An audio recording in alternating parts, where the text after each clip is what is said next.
आजच्या या रेसिपीमध्ये आज आपण उन्हाळी सरबत बनवणार आहोत। उन्हाळ्याचे दिवस चालू आहे आणि सर्वांच्या घरामध्ये थंड असं काहीतरी बनतं। हे सरबत आपल्या शरीरासाठी खूप फायदेशीर असून चटपटीत आणि टेस्टी आहे। नमस्कार मित्रमैत्रिणींनो, स्वागत आहे तुमचं ममताज रेसिपी मराठी या यूट्यूब चॅनलमध्ये। आजची रेसिपी आहे कच्च्या कैरीचे सरबत।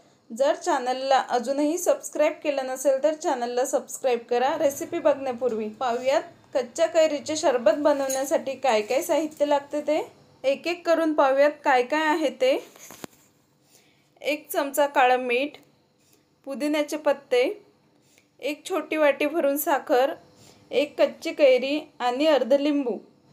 कच्च्या कैरीचे सरबत बनवण्यासाठी अगदी हिरवीगार अशी कच्ची कैरी घ्यायची आहे या पद्धतीची, आणि ही कैरी फ्रेश आहे। त्यासोबत आपल्याला लागणार आहे 1 मिरची आणि कोथिंबीर। तर चला रेसिपी बनवायला सुरुवात करूया। सर्वप्रथम कच्च्या कैरीची वरची सालं काढून घेतली। कच्च्या कैरीची आतमधील बी आपल्याला काढून घ्यायची आहे आणि छोटे छोटे पीसेसमध्ये आपल्याला ही कच्ची कैरी कट करून घ्यायची आहे अशा पद्धतीने। स्पेशली उन्हाळ्यामध्ये खूप सारे कच्च्या कैरी मार्केटमध्ये विकायला येतात, तर आपण त्याच कच्च्या कैरीचे आरामात सरबत बनवू शकतो। कैरी ताजी आणि फ्रेश घ्यावी। त्यासोबत 1 हिरवी मिरचीही कट करून घेऊ। पाहू शकता कच्च्या कैरीच्या छोटे छोटे पीसेसमध्ये कट करून घेतले। आता एका मिक्सरच्या जारमध्ये कच्ची कैरी, कोथिंबीर आणि हिरवी मिरची टाकून घेतली। त्यामध्ये 1 छोटी वाटी भरून साखरही टाकून घेऊ। त्यानंतर अर्ध लिंबू त्यामध्ये पिळून घेऊ।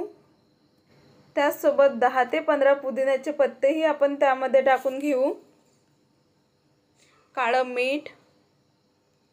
आता हे सर्व मिश्रण मिक्सरातून फिरवून घेऊयात। एकदा सर्व साहित्य मिक्सरातून कोरडं फिरवलं, त्यानंतर थोडं पाणी टाकून फिरवून घेतलं। सरबत तयार झाल्यानंतर आपण चाळणीच्या सहाय्याने गाळूनही घेतलेलं आहे।